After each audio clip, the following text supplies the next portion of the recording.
আল্লাহ পাক কখন ধরেন জানেন? আল্লাহ পাক ঢিল দিতে থাকেন, ঢিল দিতে থাকেন, ঢিল দিতে থাকেন, তারপরে একবার চেপে ধরেন। আপনি কি মনে করছেন সারা বিশ্বে যা চলছে জুলুম আল্লাহ পাক ছেড়ে দিবেন সব? তাই মনে করছেন? এক জাররা পরিমাণ ছাড় দিবেন? দিবেন না। সময়ের ব্যাপার, সব কিছুর ব্যাপার সময়। কত সময় চলে গেছে। এক সময় ছিল ফেরাউনের যুগ, তখন মনে হতো ফেরাউনই সব। ও বলতো আনা রাব্বুকুম আলা, আমি এই পৃথিবীর মহান রব, সে বলতো। এখন তার অস্তিত্ব আছে? ওই জাদুঘরে দেখবেন ওর সুটকিটা পড়ে আছে, দেখে আছে না? ফেরাউন যখন দলবল নিয়ে বের হয়ে যাচ্ছে মুসা আলাইহিস সালামের কওমকে ধাওয়া করার জন্য, সূরা দুখানের মধ্যে আছে, আল্লাহ পাক বলছেন যে তাদের স্মরণে যখন ফেরাউন এবং তার দলবল ডুবে মরল, ওদের এই মর্মান্তিক মৃত্যু দেখে আকাশ এবং জমিনের কেউ এক ফোঁটা পানিও ফেলেনি। এই আয়াতটা কোরআনে আছে, সূরা দুখানের মধ্যে আছে। একটা সময় ছিল নমরুদের যুগ, মনে হতো সেই সব কিছু। এখন তার অস্তিত্ব আছে? কেউ তার নামও মনে রেখেছে? একটা সময় আদ জাতি ছিল, আদ জাতি। এগুলো রূপকথা নয়, এগুলো গান গল্প নয়, এগুলো সত্য ঘটনা কোরআনে আছে। এগুলোর এক একটা বর্ণ সত্য। সারা পৃথিবী মিথ্যা হতে পারে, কোরআন সত্য। আদ জাতি ছিল দেহে অনেক বড় বড়, বিশাল বিশাল। তারা বলতো মান আশাদ্দু মিন্না কুওয়া, আমাদের চেয়ে শক্তিশালী আর কে আছে, এটা তারা বলতো। আল্লাহ পাক ঝড় দিয়ে উড়িয়ে দিয়েছেন, তাদের অস্তিত্ব আছে? সময়ের ব্যাপার দেখেন, সময় বদলাচ্ছে, সব পরিবর্তন হয়ে যাচ্ছে। একটা ছিল সামুদ জাতি, সামুদ, এরাও ছিল অনেক বড় বড়, তাল গাছের সমান লম্বা লম্বা। পাহাড় কেটে কেটে বাড়ি নির্মাণ করতো, পাহাড় কেটে বাড়ি নির্মাণ করতো। ওদের অস্তিত্ব আছে? আল্লাহ পাক বজ্রপাত দিয়ে ধ্বংস করে দিয়েছেন। একটা জাতি ছিল সাদুম জাতি, সাদুম, এদেরকে বলা হয় কওমে লূত, মানে সমকামী, হোমোসেক্সুয়াল, মানে নারী নারীতে জেনা করতো, পুরুষ পুরুষে জেনা করতো। নাউজুবিল্লাহ আমরা বলছি, কিন্তু এখন এদের সংখ্যা দিন দিন বাড়ছে সমাজে, এবং এটা কিয়ামতের একটা বড় আলামত। নবী সাল্লাল্লাহু আলাইহি ওয়াসাল্লাম বলেছেন, আমি আমার উম্মতের মধ্যে ভয় পাই কয়েকটা বিষয়। এক নাম্বার ভয় পাই আমার উম্মত রিয়া করবে, রিয়া, লোক দেখানো আমল করবে। দুই নাম্বার ভয় পাই আমার উম্মত মূর্তি পূজারীদের সাথে মিশে যাবে, আমার উম্মত মূর্তি পূজা করবে। নবী সাল্লাল্লাহু আলাইহি ওয়াসাল্লাম বলেছেন এই কথা, হাদিসে আছে, দেখে নিন। তিন নাম্বার তিনি বলেছেন, আমি ভয় পাই আমার উম্মতের উপরে যে আমার উম্মতের একটা অংশ সমকামী হয়ে যাবে, এবং দিন দিন এটা বাড়ছে। তো একটা কওম ছিল সাদুম জাতি, সাদুম, এরা ছিল জর্ডান, যে দেশটার নাম আছে জর্ডান, এই জর্ডানের পাশে একটা সাগর আছে, ডেড সি বা মৃত সাগর, এখানে ওরা বসবাস করত। এরা হোমোসেক্সুয়াল ছিল।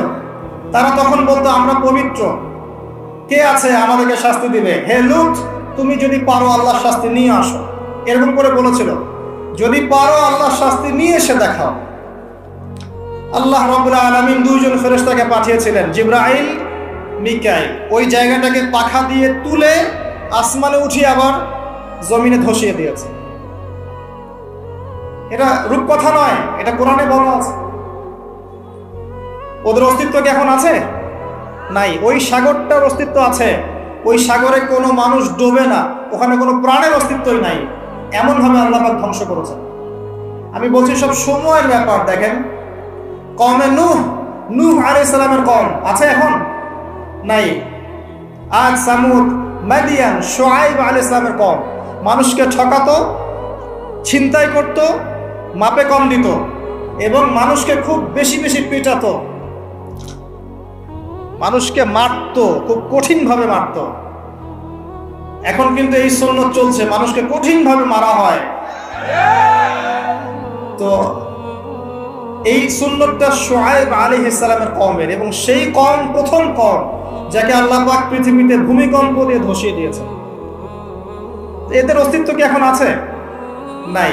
আমি বলতে চাচ্ছি যে জুলুম, জালেম, মাজলুম এগুলো চিরস্থায়ী নয়, আপেক্ষিক বিষয়। একটা সময় যাচ্ছে, আরেকটা সময় আসবে, আবার এই সময় চলে যাবে, আরেকটা সময় আসবে, পৃথিবী এভাবে চলতেই থাকে। এর মধ্যেই পরীক্ষা, এর মধ্যেই দুনিয়ার জীবনে পরীক্ষা। আপনাকে আমাকে হকের উপর থাকতে হবে, সালাত আদায় করতে হবে, কোরআন সুন্নাহ মেনে চলতে হবে, পারিবারিক আদর্শ ঠিক করতে হবে, সবকিছু জাহিলিয়াতে ডুবে গেলেও আপনাকে ঠিক থাকতে হবে, এটাই পরীক্ষা। কিয়ামতের মাঠ আছে বলেই কোনো জালেম পার পাবে না। পার পাবে? কোনো মাজলুম এর অধিকার খর্ব হবে না। কিয়ামতের মাঠে তার অধিকার তাকে পুষিয়ে দেওয়া হবে ইনশাআল্লাহ। এই পৃথিবীটা চূড়ান্ত হিসাব নিকাশের জায়গা নয়। আমরা যারা এটা মনে করছি যে হতাশ হয়ে গেলাম, আমরা মুসলিমদের আজকে কি হয়ে গেল, আমরা এখন পৃষ্ঠপোষণ করছি, আমাদের শিক্ষা ক্ষেত্রে দুর্বলতা, আমরা অর্থনৈতিক ক্ষেত্রে দুর্বল হয়ে যাচ্ছি, মুসলিমদের মধ্যে ঐক্য নাই, হ্যাঁ, আমাদেরকে ইসলামের শত্রুরা ডমিনেট করছে, সব দিকে মনে হচ্ছে যেন কোন ঠাসা মুসলিমরা, এমন মনে হচ্ছে না? কিন্তু আল্লাহর কসম করে বলছে যে এই সময়টা চিরস্থায়ী হবে।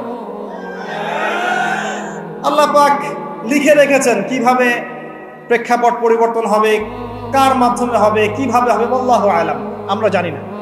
এতটুকু আমরা জানি যে এগুলো চিরস্থায়ী নয়। অতএব মুসলিমরা কখনো হতাশ হবে না। কি হবে না? হতাশ হবে না। মুসলিমরা পড়াশোনা করবে, প্রচুর পড়াশোনা করবেন, পড়াশোনা করতে থাকবেন। আমি অনেক দিন বলেছি সাবজেক্টগুলো, আপনাদেরকে আবার বলছি। সর্বপ্রথম কোরআন পড়বেন, কোরআন তেলাওয়াত করা শিখবেন, কোরআনের অর্থটা শিখবেন, কোরআনের ভাষা শিখবেন। এই ভাষা শেখার জন্য কওমি মাদ্রাসার আলেমদের কাছে গিয়ে পড়ে থাকতে হলে পড়ে থাকবেন, ভাষা শিখবেন। ইমাম শাফিঈ রাহিমাহুল্লাহ বলেছিলেন, কোরআন শেখা মুসলিমদের উপর যেমন ফরজ, এর ভাষা শিক্ষা করাও ফরজ। ভাষা না শিখলে আপনি কোরআন বুঝতে পারবেন না। কোরআন পড়া হয়ে গেলে বা পড়তে পড়তে একটা ভালো লেভেলে চলে গেলে আপনি এই যে নাহু সরফের কিতাবগুলো শেষ করবেন। তারপরে আপনি চলে যাবেন হাদিসের বইয়ে। হাদিসের ছোট ছোট বইগুলো আগে পড়বেন, আগে বড় বড় বই পড়বেন না। অনেকেই ভুল করেন আপনারা, আমাদের যুবক ভাইরা একটু বেশি ভুল করে এখানে। হেদায়েত পেয়ে সবার আগে সহিহ বুখারী হাতে নিয়ে বসে থাকে। এটা ঠিক না ভাই। এটা কেন ঠিক না আপনি এখন বুঝতে পারছেন না, কারণ আপনি এক লাফ দিয়ে তো মেডিকেল সায়েন্সের বই পড়তে পারবেন না। আপনাকে গ্র্যাজুয়ালি যেতে হবে। প্রথমে আপনি পড়বেন হাদিসে আরবাঈন, এরপরে পড়বেন আপনি রিয়াদুস সালেহিন, বুলুগুল মারাম মিন আদিল্লাতিল আহকাম, মিশকাতুল মাসাবিহ, এই টাইপের বইগুলো আগে পড়বেন। তারপর আস্তে আস্তে আপনি যাবেন আবু দাউদ, তিরমিজি, নাসাই, পরে যাবেন বুখারী, মুসলিম। একটা সিস্টেম তো আছে, নাকি হঠাৎ করে লাভ দিয়ে আপনি একদম অনার্সে ভর্তি হয়ে যাবেন? হবেন? এটা কি হয় কখনো? এভাবেই এই যে ফয়জুল কালাম, আপনার মুনতাখাব হাদিস, এই টাইপের বইগুলো আগে পড়বেন, পরে আপনি বড় বড় বইগুলো পড়বেন। হাদিসের বই পড়া শেষ, ইতিহাসের বই পড়বেন, ইসলামের হিস্ট্রি সব বইগুলো পড়বেন। আবু বকর সিদ্দিক রাদিয়াল্লাহু আনহুর খেলাফত থেকে শুরু করে একদম ওমর, ওসমান, আলী, তারপর উমাইয়া খেলাফত, তারপরে আব্বাসীয় খেলাফত, তারপরে আপনার ফাতেমি সাম্রাজ্য, তারপরে আপনার এদিকে এই যে আপনার মামলুকদের শাসন, কর্ডোভার ইসলামিক শাসন, ওসমানীয় খেলাফত, এই পুরো বিষয়গুলো আপনাকে পড়তে হবে। একদম এই যে 1915 সাল পর্যন্ত বা 1921 সাল পর্যন্ত যে হিস্ট্রিটা আছে, এই 1400 বছরের ইতিহাস আপনাকে জানতে হবে। যে জাতি তাদের ইতিহাস জানে না, তারা হীনমন্যতায় ভোগে। আমরা জানি না তো আমরা কাদের সন্তান, জানেন? ইতিহাস পড়েন, দেখবেন ইতিহাসের পাতায় পাতায় লেখা আছে যে মুসলিমরাই এই বিশ্বকে শাসন করেছে। হিস্ট্রির পাতায় পাতায় লেখা আছে। এখন এই কথাটা কারো মাথায় নেই, এটাই বাস্তব। অতএব ইতিহাস পড়তে হবে আপনাকে। ইতিহাসের পরে আপনি পড়বেন ফিকহ। ফিকহ মানে হচ্ছে গভীর জ্ঞান। ফিকহের যে ক্লাসিক্যাল বইগুলো আছে, হানাফি মাযহাবের, অন্যান্য মাযহাবের, এইগুলো আপনি পড়বেন।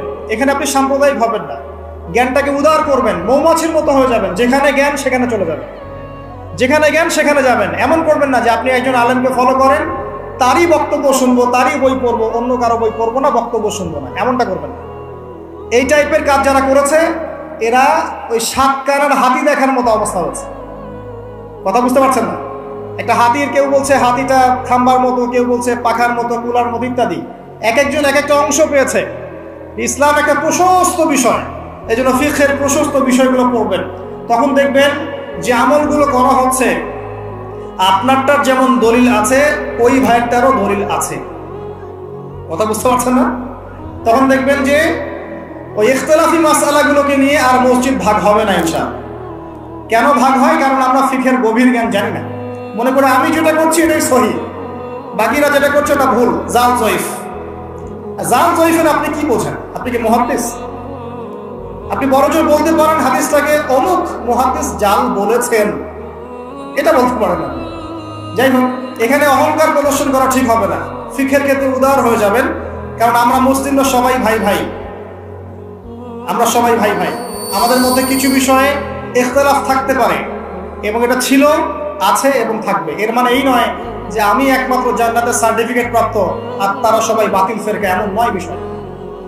সবার মাঝেই কল্যাণকর অনেক বিষয় আছে, আপনি কল্যাণটা নিয়ে নেন, অকল্যাণকর বিষয়গুলো ছেড়ে দেন, ব্যাস, সিম্পল। কারণ এখন মুসলিমদের ঐক্যটা অনেক বেশি দরকার।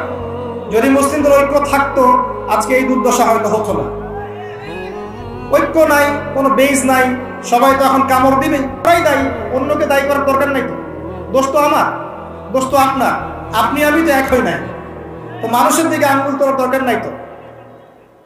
পরিস্থিতি আরো খারাপ হবে, এবং খারাপ হলে আমরা অবাক হব না। মায়ের যদি আরো বেশি খাওয়া হয়, আরো অবাক হওয়ার কিছু নাই, কারণ এটা খাওয়ার যোগ্যতা অর্জন করে ফেলেছি আমরা। আগে নিজেদের ভুলগুলো শুধরাই, আগে নিজেদের ভুলগুলো শুধরাই, তারপরে দেখবেন ইনশাআল্লাহ তাআলা আল্লাহ পাক কবুল করলে আল্লাহ পাক এমন জায়গায় মুসলিমদেরকে নিয়ে যাবেন যখন তাদের দিকে কেউ আঙ্গুল তুলতে পারবে না ইনশাআল্লাহ। নিজের ঘরগুলো আগে ঠিক করেন, ইমান ঠিক করেন, আকীদা ঠিক করেন, আমল ঠিক করেন, পরিবার ঠিক করেন, রিজিক ঠিক করেন, ইউনিটি ঠিক করেন, দেখবেন আস্তে আস্তে আস্তে মুসলিমরা এগিয়ে যাবে ইনশাআল্লাহ। একবারে কোনো কিছু হয় না, কখনো রাতারাতি কোনো কিছু পরিবর্তন হয় না। আমার কথায় কষ্ট পাচ্ছেন? আমি একটু প্র্যাকটিক্যাল কথা বলি আর কি।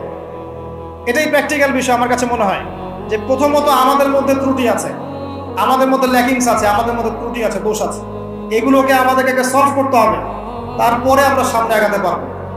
আর যদি দোষগুলো আরো বাড়তে থাকে ডে বাই ডে, তাহলে আমাদের অধঃপতনও বাড়তে থাকে, কেউ ঠেকাতে পারবে না। এই যে বললেন কতজন কোরআনের জন্য জীবন দিতে চান, বলেন সবাই চাই। জিজ্ঞাসা করলাম কতজন পড়তে চান কোরআন, দেখলেন হাত নাই, 10টা হাত উপরে। কিভাবে হবে আমাকে বলেন, কিভাবে সম্ভব? সাহাবায়ে কেরাম রাদিয়াল্লাহু আনহুম কি এমন ছিলেন যে সাহাবীদের হাতে আল্লাহ পাক ইসলামের বিজয় দিয়েছিলেন? তারা কি এমন ছিলেন আমাদের মতো? কোরআন পড়তে জানতেন না, অর্থ বুঝতেন না, এরকম ছিলেন? আমল করতেন না, নামাজও পড়তেন, সুদও খাইতেন, এমন ছিলেন? বছর বছর হজ উমরা করতো, ঘুষও খাইতো, এমন ছিল? বা ব্যক্তিগত জীবনে খুব ইমানদার, অর্থনৈতিক জীবনে ইমান নাই, এমন ছিল? ছিল না। তারা পরিপূর্ণভাবে ইসলাম পালন করার চেষ্টা করতেন। এটাই আমাদের করা উচিত।